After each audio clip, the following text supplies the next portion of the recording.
Thank you, Jan. Ladies and gentlemen, once again, good afternoon or potentially good morning to all of you.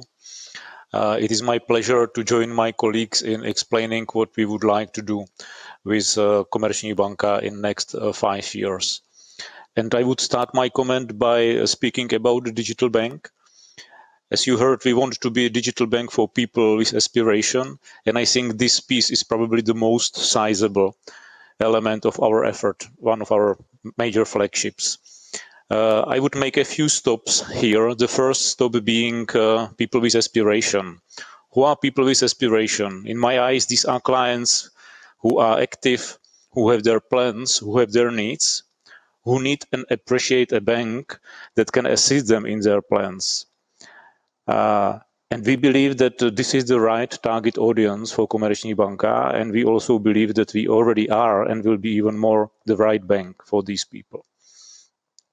Speaking about digital bank, there's more to that. We believe that banking will go beyond pure banking, and we want to be part of the direction. And we will be opening up to services that will be provided with our partners or by our partners, all of that supported by clever innovations.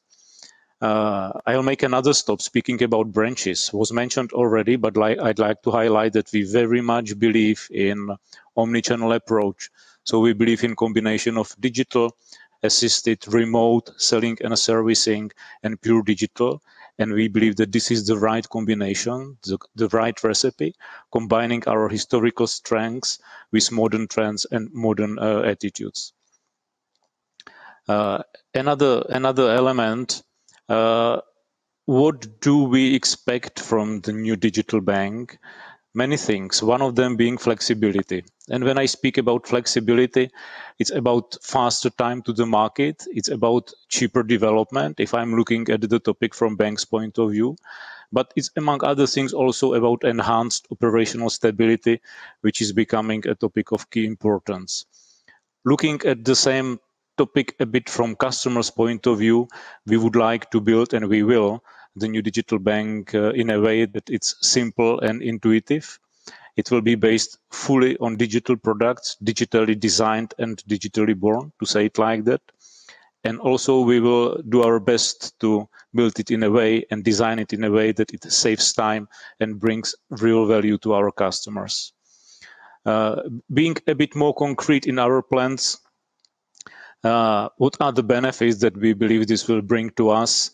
First, we very much believe in our capacity of organic growth and our capacity to further extend our portfolio of clients. We believe that this is one of the main elements to be able to further increase Net Promoter Score for our customers in both individuals and small business segments. And as the NPS for corporate clients is already quite high, our ambition is to keep it at this higher level. And last but not least point of this short list is completely paperless communication with client. So this is one of main building blocks of a new digital bank as well. So this is in a nutshell, and now I'll give the floor to Margus Simpson to take the other item on the slide. Thank you very much, Mirek, and good afternoon also from my side. Going through the other two main points on the page, then we understand that for the 2025, in order to really build something that is going to be future-proof, then there are few areas where the organization still has to go significantly deeper than it has gone so far and go into the new territories that we haven't touched so deeply yet. The first one, data-driven company. I believe that if we are looking at the banking in 2025, then the banking in 2025 is very much data-driven business as such. It has always been, but it is becoming more and more crucial over the years to come. So as Jan was also already mentioning, we want to maximize the business value that we are getting from the data in this digital world. What are those key aspects here? The first one, we are definitely going significantly more real time than we are today. The real time is going to be the requirement from the customers more and more. This is already what we are seeing. So that if something happens on the customer's account, in their behavior, in something around them, then they want to understand very quickly what they should do next, how they should behave next, how they should adapt their behavior as such. So we are seeing the need to increase the real-time leads in our efforts to serve customer better and also to do the digital sales in a higher and more sophisticated way as we can do today. What does it mean? It is the second point on this page. It is also clearly meaning that we need to get better in our time to data, meaning that the tools that we are having available inside the organization, they have to be clearly meeting the needs of the big data area as such. We already have several of them in place, but it is clearly the overall need, the investment that we need to continue doing. The speed, the tools, the quality of the data, they are going to stay as the cornerstones of our current landscape. What is good about the KB is that we are actually having really solid data capability already in-house, the modern technologies behind our activities, but we also realize that it is not going to be sufficient anymore in 2025. And that is also one of those reasons why we have done the organizational change. When we mean data-driven company, then we do not mean that there is just one data team somewhere that is dealing with all of our data needs, but we are really saying that data has to be democratized. It has to be part of everybody's capability. Every tribe that we are having, every department that we are having, they are doing their own data work in 2025. So this is where we already have kicked off. We have started to move also our data competence across the whole organization while maintaining strong central competence growth and competence development as such. The second part about the agility, building this adaptive and effective organization, then from my perspective, it's very simple. In 2025, already today as well, but in 2025, it's going to be crucially important that whoever as an organization is capable of to adapt to the changing environment around us is going to be a winner. I think in 2020, the COVID has been an excellent example that very rapidly we have to go from one type of company to another type of company because the market changes, customers change, regulation changes. And this is what we are continuing to push here as well. So what we want to push up here is clearly how many product updates we are capable of doing per team per year. And this is where we are clearly aiming that our ability has to be in 2025 that we are able to push every single day or several times per day the changes, the updates to the live environments to meet the customer needs faster than we are able today. And it also means that in order to what is usually called continuous deployment or continuous integration process, that how do you develop things and get them live into the production? In order to facilitate or make this kind of capability happen, we have to move towards what we call the Devops implementation. In a natural way, DevOps is just a logical extension of the agile transformation, the phase one, what we already did a couple of years ago. Now we just say that the whole thing also has to be expanded to the operations, that the teams are taking the responsibility really end to end, from the idea until running the applications that they are building. Jan already mentioned quite lengthily the smart office concept. In that one, we are clearly saying we are going to be the organization that is running in that kind of hybrid mode, both home, both office, and actually our employees really do love it. And we are continuing to push the KB employee engagement on that part. That's all on that page. I will now hand it over to the next person.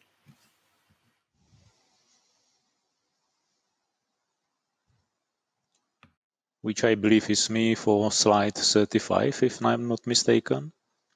That's correct, yeah. And I'll continue with another chapter of the same book. KB is going digital, and KB would like to be a champion there and is determined to achieve that. Hand in hand with building new digital bank, we will keep enhancing our capability to sell, service, and acquire in digital space.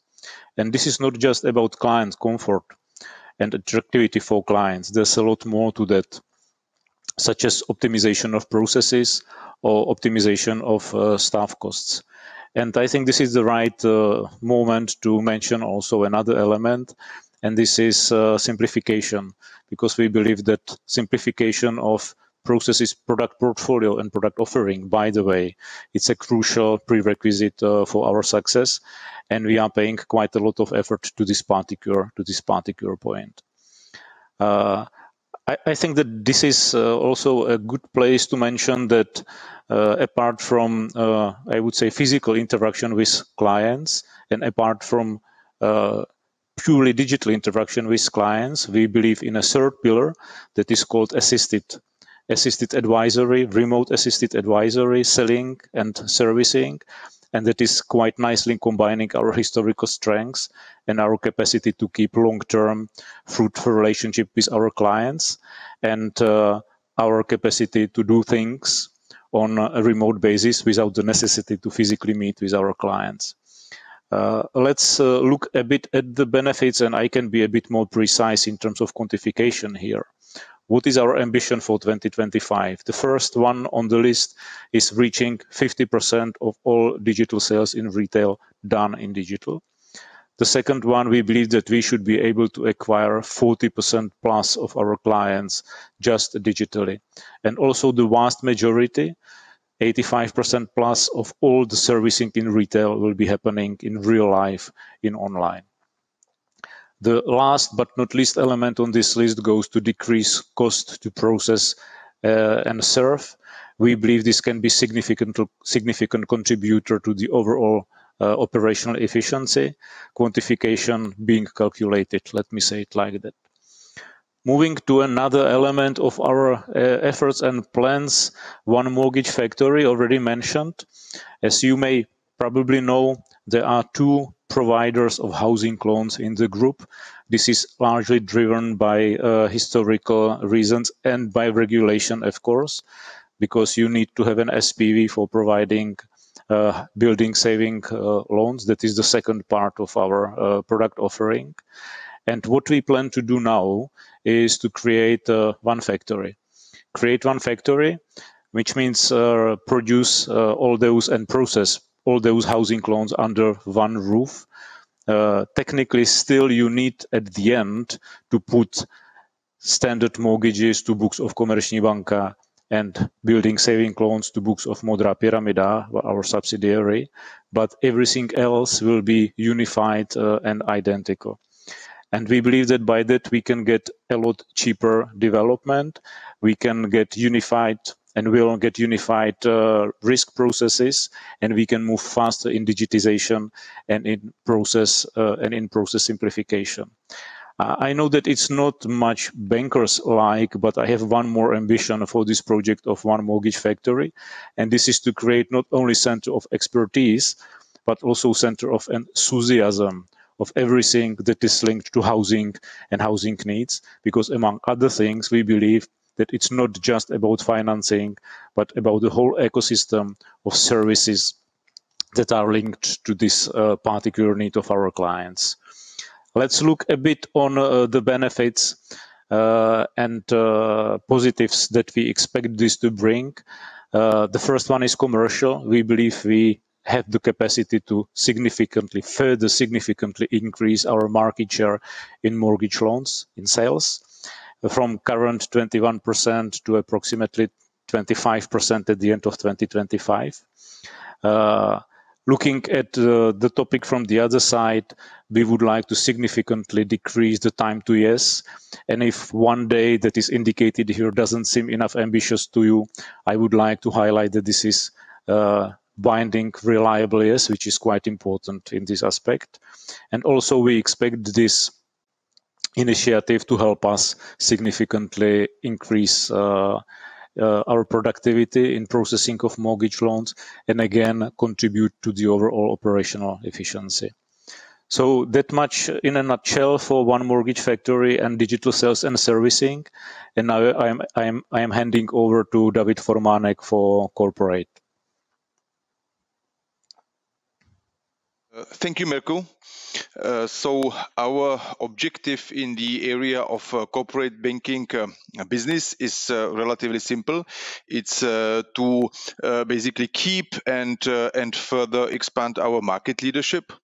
We already now leverage on our very strong and I would say even a unique market position, because we are bank number one in terms of a penetration of the segment of business clientele. So roughly 45% of businesses or corporates bank with KB in the Czech Republic, and it's more than 50% of all municipalities which also bank with KB. So this is a very strong presence and foundation on which we want to build. And basically, the way how to achieve this objective is the combination of advanced technology, especially usage of the advanced data analysis and expertise, and also combination of the advisory based on the expertise of our corporate bankers. How are we going to measure if we are successful with these objectives? So first of all, we want to further increase our market share in business lending area. From currently 16.5%, we want to increase this market share by roughly 15% and to touch the 20% market share level. And I was speaking about the technological advancements. So roughly 1/3 of our lending business, and I speak now mostly about our lending towards SMEs or smaller companies. So roughly 30% of this business we plan to be able to do fully digital, so fully online, not only regarding the origination and documentation, but also regarding the automated scoring functions and risk assessment. And this is maybe a very good point to hand over to Didier to speak about the further objective. Thank you very much, David. So we are turning to the next picture or slide, and with this company objective by the name of Risk Management 2.0. And this company objective, in fact, has two main and quite simple ambitions. The first one is to enable the implementation of our 2025 strategic plan and its digital transformation from a risk perspective. And the second one is to make sure that we keep building a solid capacity to identify all the new risks that will appear along this transformation journey, as well as to measure them and contain them. Obviously, the primary scope of this objective targets credit and operational risks, those two categories representing more than 90% of our consolidated risk-weighted assets. But market risk will also be covered. Overall, this company objective is about, one, the simplification, automation, digitalization of all critical credit risk-related processes and solutions, taking an end-to-end view. Two is the ambition to cover the entire credit cycle from origination to monitoring to collection. And three, also the ambition to cover all client segments, but as David just mentioned, with a stronger focus on retail and SME segments where there's a greater potential for automatization and digitalization, and therefore room for faster progression in the next 4 or 5 years. Now, this capacity to deliver under this objective is built on 3 cornerstones. The first one was activated 2 years ago with the inclusion of our risk organization into the agile perimeter of the bank. And our risk services tribe has already demonstrated its capacity to deliver risk softwares and data solutions under agile mode. The second cornerstone is a very important one, and it's the gradual contraction of a new service-oriented architecture and cloud-based credit risk backend platform, with the ambition, in fact, to cover all entities within KB Group, as well as the ambition to simplify and better secure all key interaction with SocGen for all credit risk-related matters. And the third cornerstone is the development and deployment of advanced risk analytics and modeling capacities feeding on a much larger set of data, whether PSD2 open banking, whether data sourced from all the partnership that Jan described earlier, or public data. Doing this, gradually extending our use of the AI components and keeping a high standard when it comes to model risk management. Finally, just a couple of words on the expected benefit. The first one, in fact, has already been delivered with our resilience in the first phase of this COVID situation, and with the successful delivery of online loan moratorium solutions, online loan restructuring solutions, and these 2 AI-based retail collection solutions that Jan described earlier. This latest and successful resilience test, in fact, for us is a clear invitation to do much more in the field of new risks that will emerge from this transformation.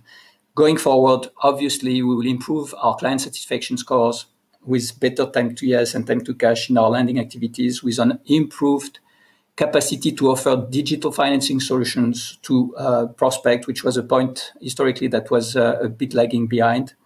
All this while keeping our risk losses level under control. And now I'm going to hand over to Itka, who will present our next generation CSR company objective. Thank you. Thank you, Didier. Good afternoon or morning. My name is Jitka Houbová, and in June 2020, I was appointed as a new member of KB Board of Directors responsible for bank's daily operations and its premises. And I would like to highlight our new strategic approach to sustainable finance, or CSR. It is a fact that Europe wants to create a climate neutral economy with zero greenhouse gas emissions, and therefore will create a new regulatory framework and invest enormous amount of money in order to mobilize finance to a sustainable growth. And the banks play an irreplaceable role. And the most significant contribution we can make to tackling climate change is financing the transition to net zero. We intensively studied the new EU regulatory framework and the new EU expected funds. And as you know, Czech Prime Minister has presented to the President of the European Commission, Ursula von der Leyen, a plan under which the Czech Republic will be able to invest up to euro 24 billion.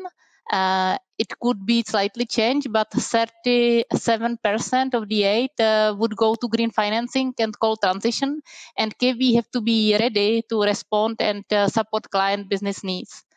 With these convictions and with our convictions that this concept reflects the future of economic life, and because Société Générale is a funding member of the United Nations Positive Impact Finance Initiative, it is also a new and very strong impulse for us to take on board. So what we would like to be leader in sustainability on the Czech market, to be chosen by our because of it by our clients, to be valued even more by investors, and to believe that sustainability is not shame, but it is an attitude, it is strategy, it is also a way of life. And our targets are divided into 3 main pillars. Business, we want to build green or robust business model. Secondly, we at KB measure our carbon footprint and have prepared plan in order to decarbonize and reduce our carbon footprint by 80% in 2025. And I have to say that we were able to manage to provide financial services as payments, card, ATMs, withdrawals, cash flow support, processing state programs during the first and current pandemic wave. And without being able to carry out these simple operations, life in lockdown would be unthinkable. And our ability to keep on as a functioning bank has proven our sustainability. So our last target is oriented towards improving our external indexes as FTSE4Good or MSCI. So finally, we believe that future is green, greener, and greenest. And I would like to pass the floor to Jiří Šperl, our CFO. Thank you, Jitka. As we are running out of time, let me be rather brief. So I will cover two areas. First one is related to new revenue sources. So the target of the bank, or better said, of the group, is to achieve revenues from new or even untraditional sources. As I mentioned, so the target is quantified at least at the level of 3.7 billion Czech crowns. Let me mention at least three areas. There is a lot of in the pipeline, but three areas first to mention. So first one is to create a service ecosystem, and that's both for small businesses and individuals, in order to differentiate us on the market. The second one is related to let's say monetization of Bank ID. Jan was already commenting on that, so you can imagine what's behind. And third one, very important, is also further cooperation with these startups. Jan also was mentioning we established a dedicated subsidiary called KB Smart Solutions, which started to be very active, and this trend is gonna continue. So here target 3.7 billion extra Czech crowns. Second point is related to operational efficiency, and here the target is not lower than to reaffirm leading operational efficiency position within the Central and Eastern Europe, which is already the case, and the target is to increase efficiency by 25%. And what you can see behind is, again, a lot of things, but let me mention two, three. So first one, further centralization of back and head offices functions, and also premises across KB Group, important interbank shared services, further optimization of branch networks, insourcing, let's say implementing of Devops, and so on. So that's for operational efficiency briefly, and now I'm passing floor to Jan back. Thank you. I think this goes to Margus now. Sorry.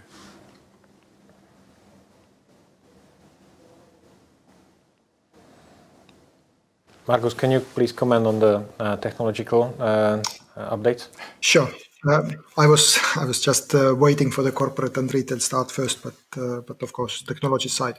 So on the technology side, what is important is that KB, in order to deliver all of those things that we want to do during the 2025, we also clearly understand that we have to give our core technological components quite an upgrade. So what we are planning here is what we call the new digital bank. The new digital bank, it's a concept that can be explained a little bit longer, but shortly, this is basically building the secondary technological stack in parallel to the existing technological setup that we are already having. Meaning that this way, we can implement the new technologies significantly faster.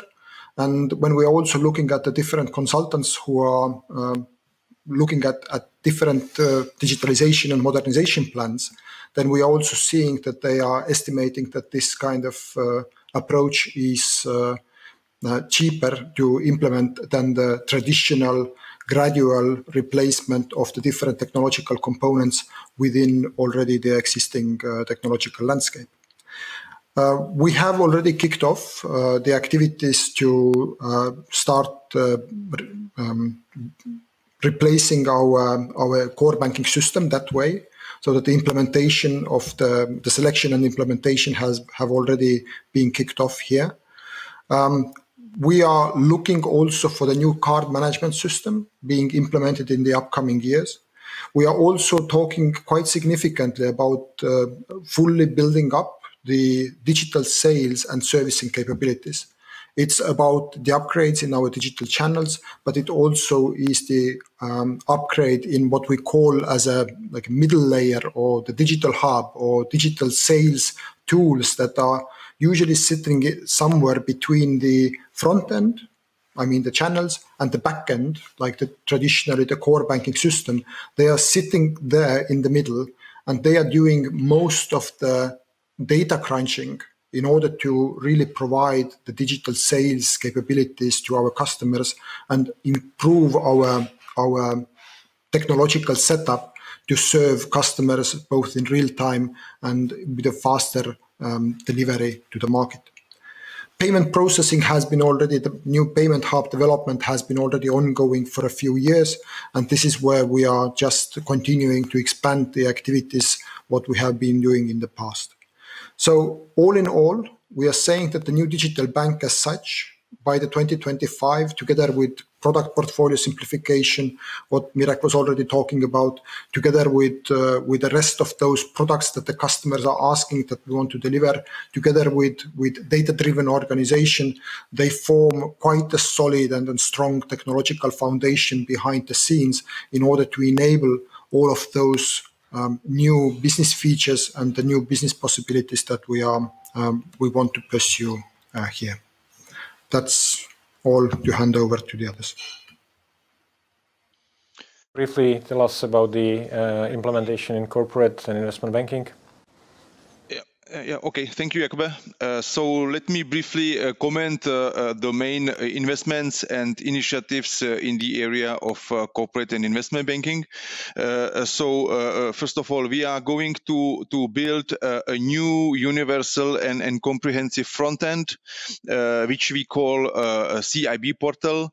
So this front end will serve as a proxy to all services towards corporate banking clients. Already next year, we are going to start to build a new technological platform for our investment banking services. Also, then giving us the opportunity to serve and also conclude a lot of, or let's say, all the transactions in the area of market operations hedging with our clients on online basis, and which obviously will be part of the new technological infrastructure of KB.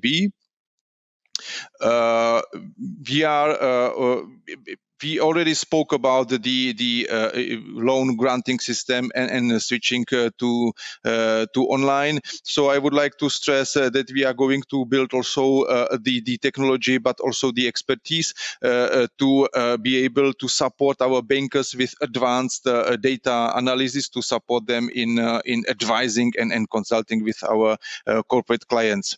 We already started to build our expertise in the area of so-called sustainable or green finance, as we anticipate that this area will bring tremendous opportunities for our bank in terms of financing various projects. In this area, we focus on areas like energy savings or new sources of energy, new sources for energy storage, water treatment and water retention facilities, and also circular economy.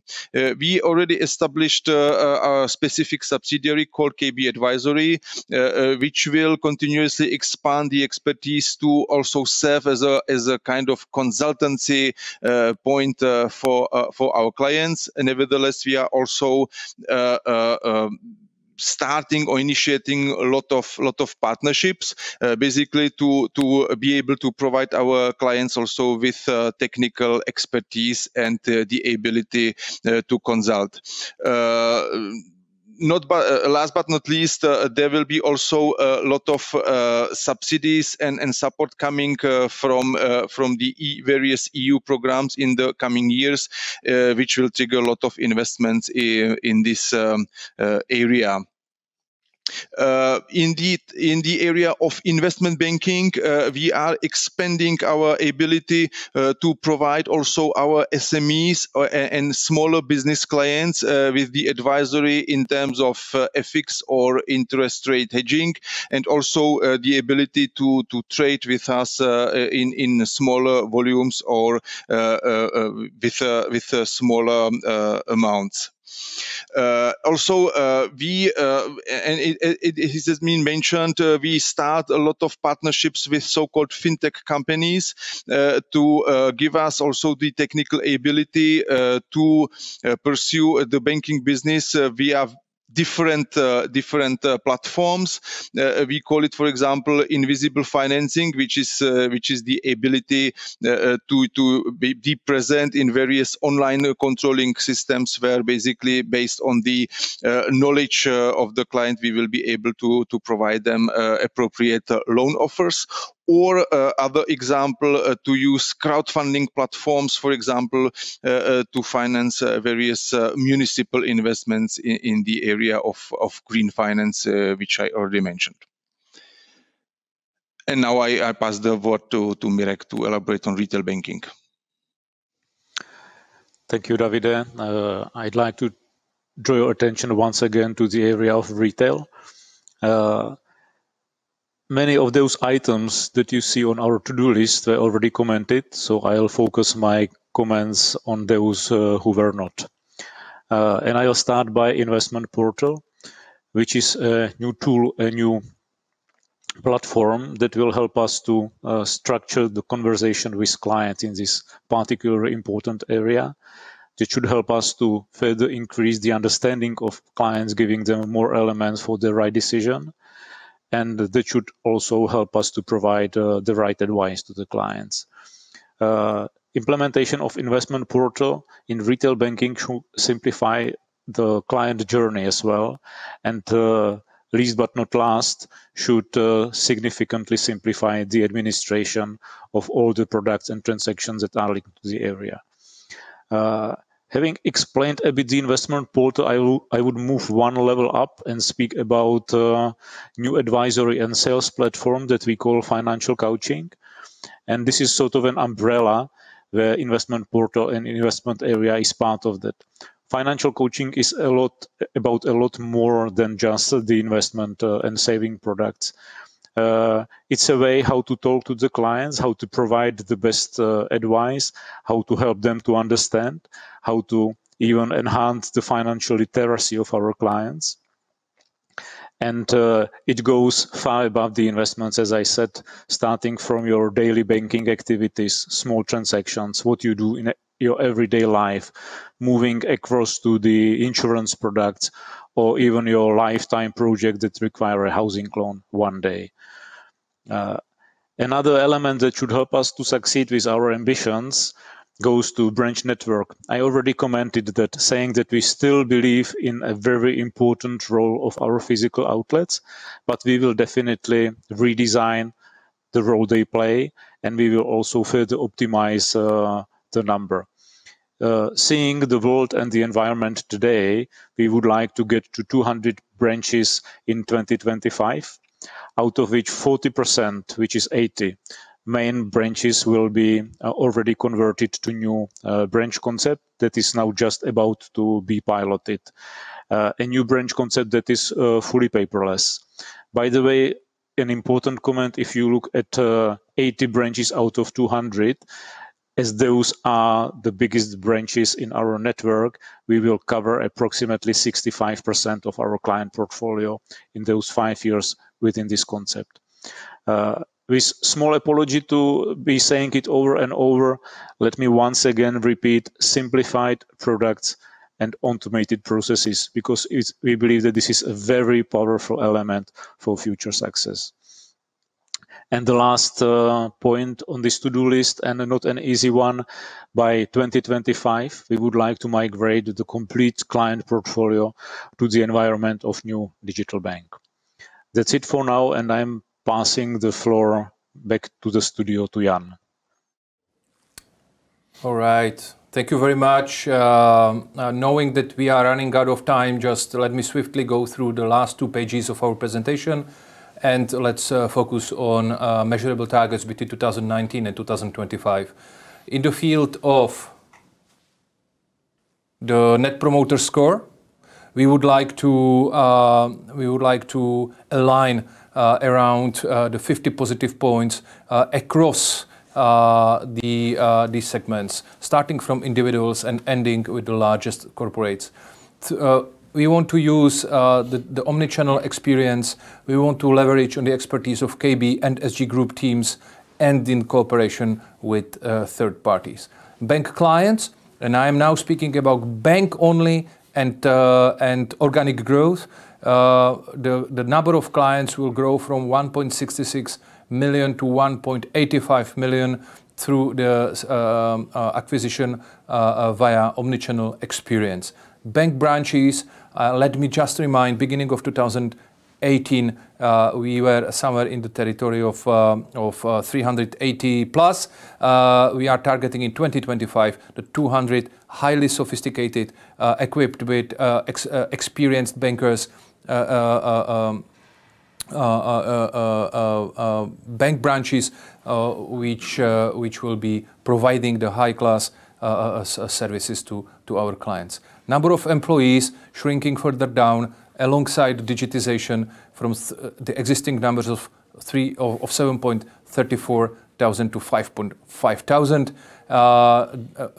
and fighting for the employees' engagement and employees' loyalty, and beating the level of 80 positive points, mainly or more precisely 83 positive points. Social responsibility, as already mentioned by Jitka, we are currently part of the FTSE4Good index at the level of 3.3 score. We want to elevate to 4 points in that particular index. I'm moving the word back to Jiří to close the presentation with the last page. Thank you. So last page is just visualizing what will be finance performance once we deliver all activities and targets mentioned previously.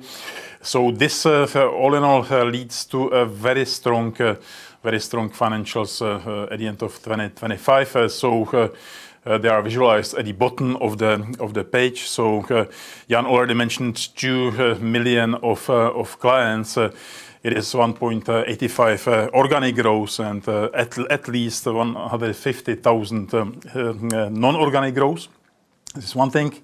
Cost-income ratio go down to the level or below 40%. Maybe to remind, the targets for KB Change 2025 was 45, so we are, let's say, improving further. And return on equity to the level at least 15%. And here it is fair and worth to mention what is the assumption behind, at least in terms of cost of risk. So it's getting back to normal to the level of 25 basis points. The main drivers are described at the top of the page. So on top line, it's very much driven by rising business volumes, digital sales, advisory model supported by data analytics. So maybe to say that in our planning documents, we are talking about average increase of revenues each year, so meaning at Sagr basis at a level of 5 to 6%. This is one thing. OPEX is going to grow slowly as well, so definitely below inflation, and it is rather between 1 to 2 percentage points. We are going to invest into digital journey. So here we are talking about roughly 7.7 billion Czech crowns. But at the same time, we are able to cover that from 70% by reprioritization, meaning reprioritize investments from old world to the new world. Risk-weighted assets are going to grow relatively significantly. It is a growth strategy, so we are guiding, let's say, mid to high single digit of risk-weighted assets slash loans.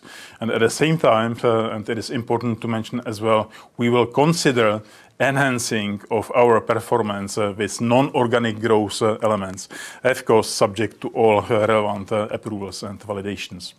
So that's it from myself, and now I'm passing the floor back to Jakub. Thank you, Jiří. So, ladies and gentlemen, this was the presentation of KB's strategy until 2025. I'm sure you will have questions related to the results or the strategy. If you have a question, please use the box which is on the right-hand side of your screen. I will be reading the questions as they arrive, and because we have already received some questions, I will start asking them right away now. So the first question, actually a set of questions even relates to revenues. Coming from Simon Ellis from Citibank, he's asking about the front book margins. If you can elaborate on front book versus back book margins by key loan segments, I think is a question for Jiří. Yes, sure. Thank you, Simon, for the question. So let's focus on 3-4 main categories. So if I start with mortgage loans, here the back book is fluctuating at the level of 90 basis points, while I'm confirming that the margins on front book, so on new sales, didn't decline during the Q2. So here we are fluctuating at the level around 130 basis points. That's mortgage loans. Regarding the consumer loans, it is a similar story. So the back book is roughly 450 basis points. The front book currently is 550.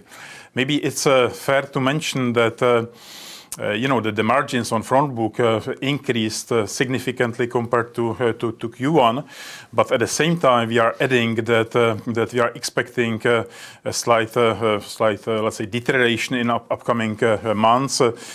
As the competition will become more severe than it is the case now. So that's consumer loans. Regarding small businesses, here we are talking about the margins at the level of 320 basis points, and here the front book is very comparable to the back book.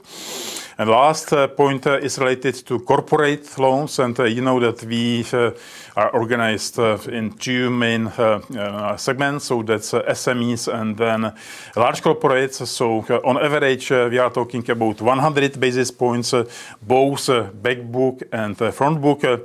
And of course, for SMEs, the margins are a bit higher, while for large corporates a bit lower. Thank you. Question related to that is what is the outlook for net interest margin next year, and assuming no changes to the rate environment, which I think is quite in line with our baseline assumption. I confirm this is in line with our projections or assumptions. So, given our hedging policy and given the fact that interest rates will be still at almost historical levels, we are expecting further decline of the net interest margin.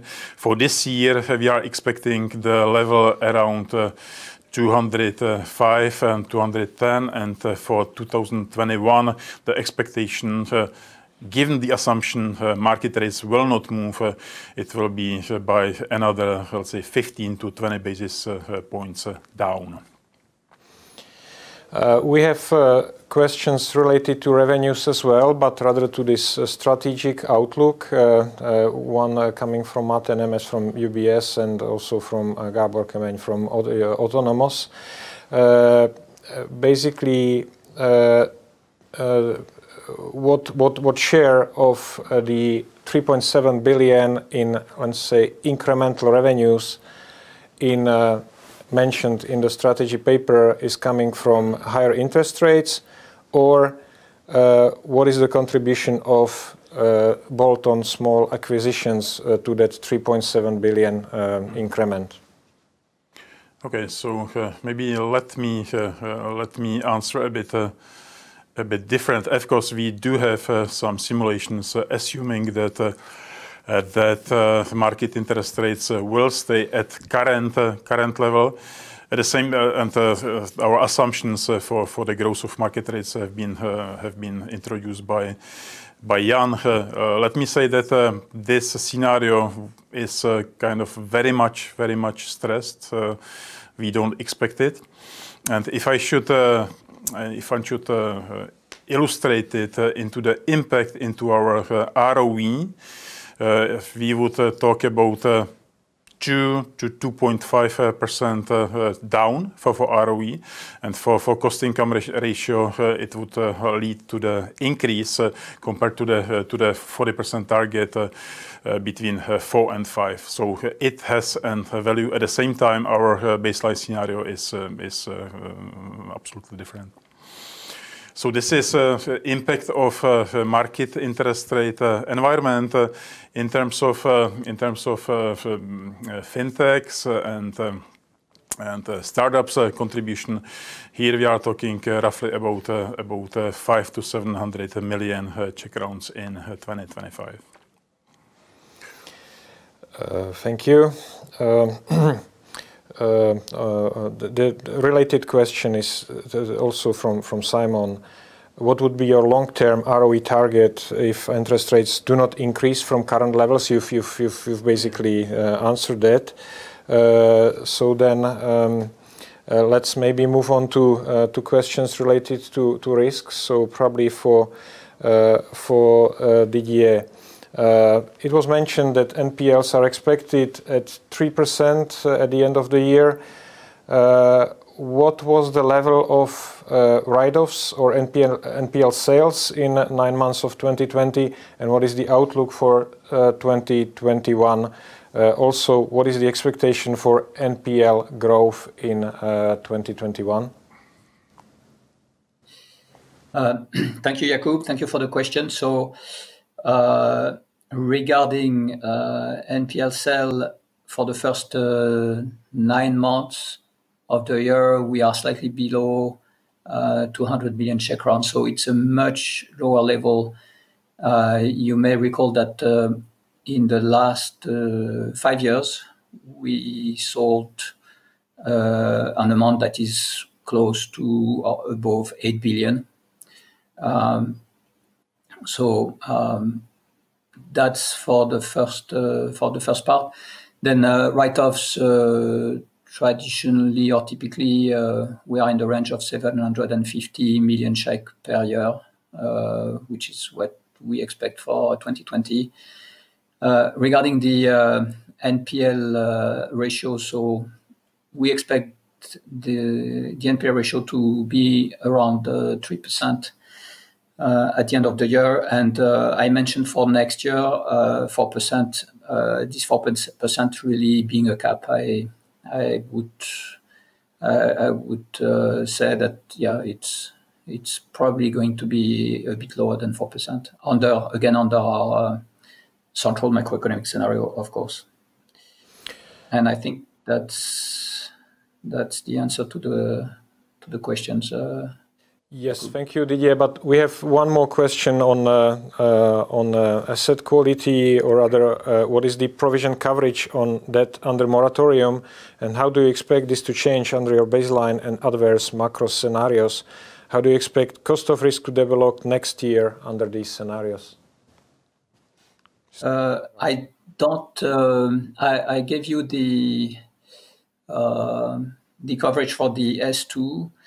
I will need to get back to you in a few minutes for the exact figure for the moratorium part. Then the overall answer to this question is that the level of provisioning we applied to the identified part of the portfolio that we consider as more exposed have been based on this client interaction that took place during the summer, taking a little bit conservative approach. So in this sense, we expect this level of reserve to be quite prudent, if I can put it this way. Okay. And regarding the guidance, I think, as I said, it all depends on the environment, basically. But under what we call our central scenario, we believe that whatever was provisioned on this COVID-sensitive non-defaulted portfolio is prudent. And regarding the forward-looking factor, we took the same approach. So it means that the reason for this 10 basis point extension is probably more coming from any unexpected deterioration of a larger piece of exposure. So that's probably a fair statement at this point. Mm-hmm. Thank you. Now we have a, let's say, set of questions related to capital targets and development in the next future. The first one is basically returning a little bit to this 15% ROE target by 2025.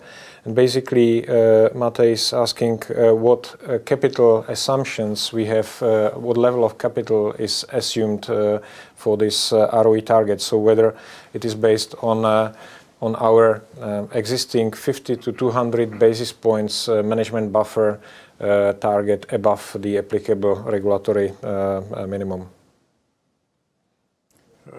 The briefest possible answer is yes. It is assuming that our management buffer will stay at the level of 50 to 200 basis points. At the same time, we are expecting and working in our simulations kind of further optimization of our capital, strengthening tier 2 capital part. Could you elaborate whether this is meant in a near future or later in the horizon of the strategy? It is rather at the second half of our let's say strategy horizon. So we are talking more about 23, 24, something like that. Mm-hmm.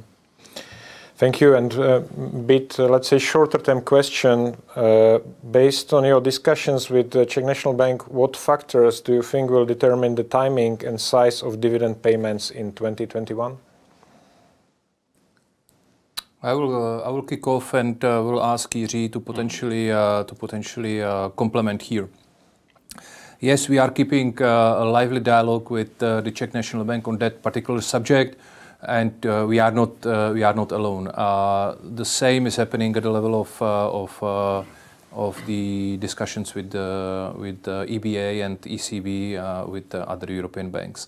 We are being constantly told that Czech National Bank is building their opinion on the future decisions on capital requirements bank per bank, and our assumption is that Czech National Bank will follow somehow the guidance and the decision-making process being made at the European level. What we are very much convinced of is that Czech National Bank counts a lot on the stability of Czech banking system and is not ready to put at risk any potential deterioration of this very comfortable situation. I think Jan covered the majority of the points. So maybe just remind me that that currently we have surplus 540 basis points. Profit of 2020 is not part of this base. So if we add it, it would lead to another 130 basis points. Yes. So this is one comment, and second comment is related to the fact that I believe that very important for CNB will be to see our stressed scenarios. So here I'm talking very much about ICAP, and I can tell you or indicate that even in stressed scenario, we would be able to pay at least a part of 2019 profit and also 2020 profit. The next question relates to building of new digital banks. So maybe I'll ask Margus, what is the timeline for building of new digital bank and core banking system implementation? Timeline is such that the implementation itself already started in the beginning of October. The actual implementation of the new core banking system, new digital channels, and several other things. As mentioned, some of those implementations, as an example, the payment hub, they are already ongoing. So during the first 2 to 3 years in this time frame, in 21, 22, to some extent also 23, we aim to build a significant portion of the functionality that is needed to run the bank already to the full extent as it's needed. And then gradually, as the functionality becomes available, then gradually we also start migrating the customers from one technological bank to the other. As Miroslav was mentioning, that we aim to finalize the migration by the 2025 in order to decommission the old technologies in the years after that. So throughout those 5 years, the implementation will go on. The migration will move more or less in parallel, but the majority of the migration is rather happening in starting from the 2023 and beyond. Thank you. And related to that is the question on cost implications. So basically, what increase in OPEX as well as CAPEX is linked to deployment of new core banking system, and whether we will book any specific provision, restructuring, transformation provision for this strategic change. I will take this one. So I already mentioned the overall cost of digital journey transformation.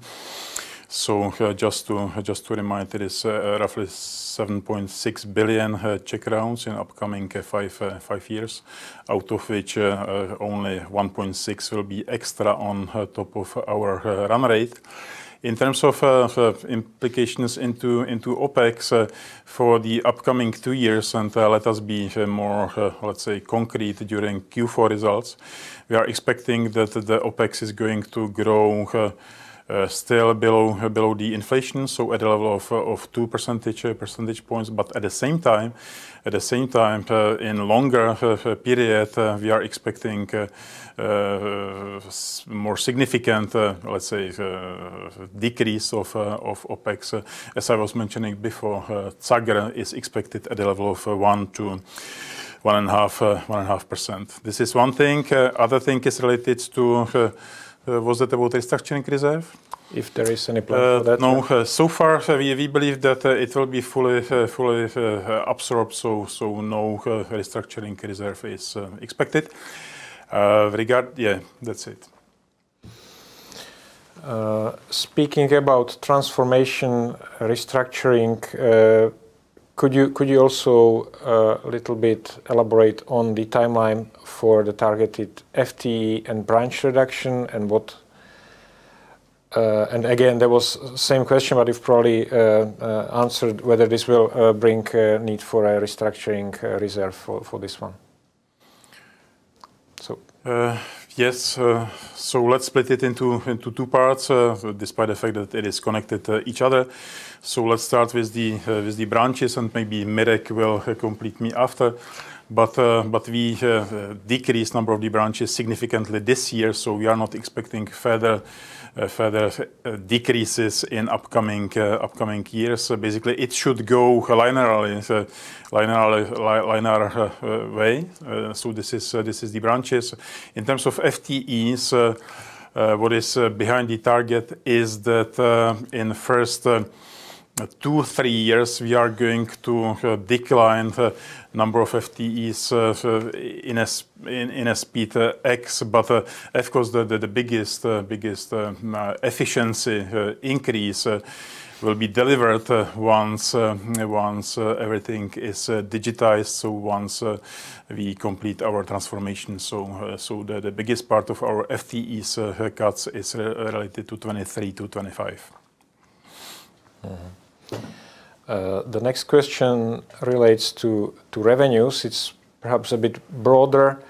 So besides increase in interest rates and bolt-on acquisitions, what other major drivers of organic growth in revenues you assume in your strategy to get to this 40 billion target in 2025? Okay, I will probably kick off, and I will ask David and Miroslav to complement here.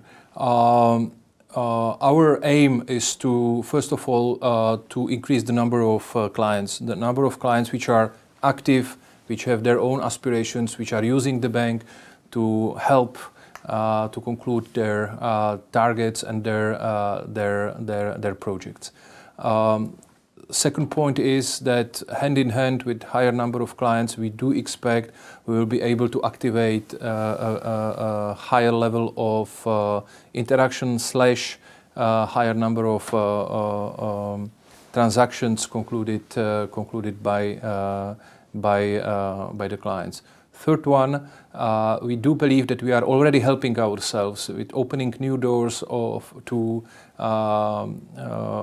new revenue sources through the partnerships with, for example, Roger or Lemonero or Upvest, because each of them is able to replicate and increase their own perimeter of activities and help us to grow the top line. As I have described them from our very, I would say, narrow point of view, those platforms are being considered also as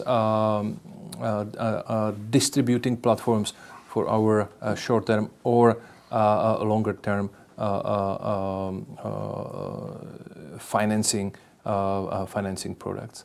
I don't know if Miroslav or David want to complement here. Miroslav speaking, maybe just 2 sentences to add to everything that Jan already described.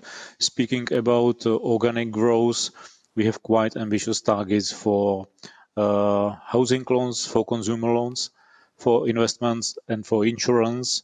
And you may have noted that speaking about the mix of to-do tasks, there are many that should support us in this direction. So we believe that we can do even more in those major product categories.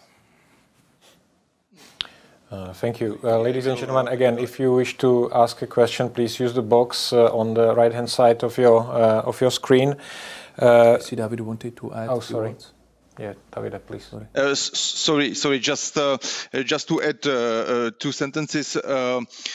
One of the area for growth, and definitely it has been already proven in the previous, let's say, 12 months, is the increase of the penetration of investment banking business. So meaning hedging transactions, foreign payment transactions in the area of smaller corporates or even smaller businesses, where we have gradually expanded the level of expertise in our regions with dedicated specialists, and also trained our bankers.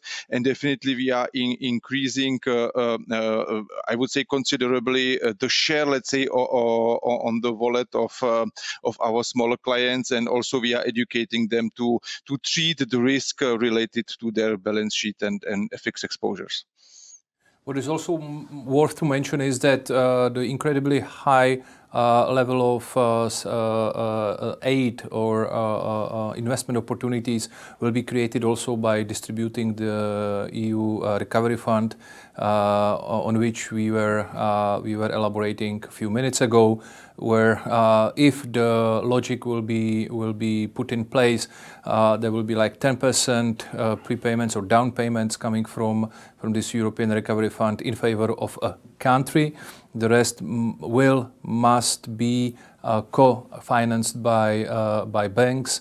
Only after the rest will be ready to be drawn from the European Fund. Here we see also for the cooperation with corporate clients, large corporate clients, and municipalities and regions, new opportunities of growth for our corporate banking. Thank you. We have received a couple of more questions, so I'll ask you for brief answers. You've mentioned, let's say, appetite for acquisitions. Could you elaborate a little bit on what acquisition criteria in terms of business model, fit, size, etc. would you find attractive for such acquisition? Let me say we are, let's say, moving from our purely like observation mode to being attentive on what's going on the market, what might be the decisions of parent companies of various competitors here in Czech Republic on the future of their subsidiaries or branches, and we are a little bit more actively looking at what's going on the market. One could say that when presenting you the numbers, that there is like the targeted number of clients at the level of 1,850,000 achievable through organic growth, and when chipping in the unorganic one, we are elevating only to 2 million. Doesn't sound like a huge operation, right?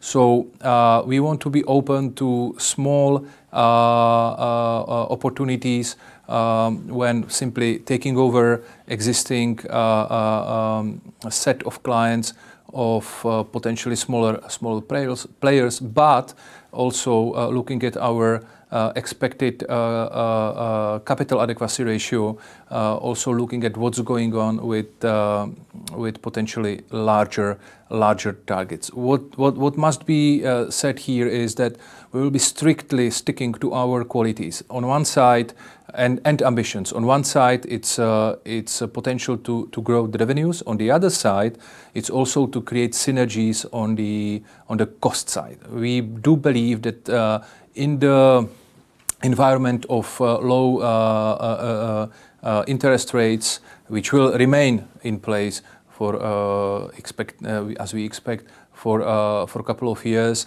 the main driver of potential measures will be the synergies created on the cost side. Speaking about the structure, we know where are our gaps in market shares, and this is another element which is stepping into our considerations as, let's say, fulfilling or elevating our market share in particular segment or in particular sectors. Thank you. I think we have time for maybe 2-3 more questions, so let's be brief. Maybe the next question is for Mirek and David. Can you comment on how you, coming from Andrej Novacek from HSBC, can you comment on how you see competition evolving in the next 3 to 5 years? Who can you take away market share from? And then is the customer number target based on market share increase or demographics or cross-sell? What is the driver? Mirko, if you can start. Okay, this is quite a lot of questions in one paragraph. I'll start from the end. Customer number target based mainly on market share increase or demographic or cross-sell. I don't see demographics helping us much in general. which means that we would have to take away part of the customers from our competitors. And this is, by the way, the plan, as we are now profiling ourselves as a bank for active clients with aspiration, which means a lot more when you go into the content. We believe that we will become attractive for this particular target audiences, and we will be able to attract them. And as it was already explained, we don't rely just on organic growth when reaching our ambition of bank with 2 million clients. We believe there will be opportunities for acquisition as well. Competition, we could spend quite a lot of time here. I would not exclude I would say, large peers, traditional banks, from a watch list, definitely, because there's a lot happening on the market. So this is one front line that we need to defend. On the other hand, there are many medium-sized and smaller size players who can be quite aggressive on one product category or one niche segment, and we need to be able to back this as well. I would stop here, otherwise I would need to talk quite a lot. And handing over to David for his comments. Thanks, Mirko. Yeah, definitely, it's difficult to give the answer in one sentence when speaking about the outlook for the competitive landscape. Maybe this pandemic situation. Maybe this is the game-changing moment for the banking industry in Europe. We shall see, because a lot of players in the corporate banking area are subsidiaries or branches of multinational or international banks, and this is the question if they are able or willing to keep the presence in our country or withdraw. So this is for sure the question mark, and the differentiating factor for the next period of time definitely will be the risk appetite, and will be the knowledge of the market, and will be, let's say, the ability to take decisions, to take the credit decisions. So this will be for the next period of time the competitive edge among the main players. Thank you. I'm going to ask the last two questions, taking the risk to be maybe 1-2 minutes above our allocated time, but it's interesting, I believe. Could you elaborate more on the time savings gained from digital banking? Will it be gradual, or main savings will be achieved in 23-25 horizon when the old system is decommissioned? The answer is naturally that the biggest savings are going to be delivered 23 to 25. For that reason. After completing of the journey. Yeah, thank you. Then next question, probably for Didier. Do you see increased demand for state moratoriums in recent months when the pandemic has basically worsened? Are the loans under a state moratorium treated differently in terms of provisioning or staging? So the answer to the first question is that the moratorium period expired last month. So when it comes to moratorium portfolio, now we are at the stage where we will stay as close as possible to our clients exiting this period, and we have invested a lot in the last 3-4 months, and we are equipped to do that in a good manner, I would say, both from business and risk management perspectives. And your second question, if the loans under state moratorium are treated differently in terms of provisioning or staging?